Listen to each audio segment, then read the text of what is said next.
Nüüd vaatame, kuidas GPS-seadet tööle panna. Kui sisse-välja lülitamise nuppu vajutada ühe korra, siis lülitub GPS-seade tööle. Kui seda veel paar korda vajutada, siis läheb ekraan heledamaks. Tavaliselt ei ole meil nii heledat ekraani vaja, aga praegu filmimise jaoks tegime.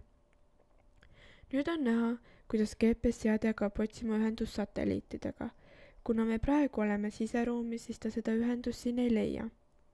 Kui nüüd klõpsata katkestusnupul, siis visatakse meid järgmisele ekraanile ja see ekraan on nüüd kaardiekraan. Ekraanil on näha musta noolekes, mis näitab meie praegust asukohta.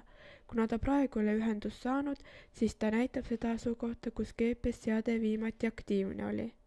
Samuti on ekraanil näha sinised lipukesed. Need on siis salvestatud teekonnapunktid. Kui veel kord vajutada katkestusnuppu, siis läheme järgmisele ekraanile.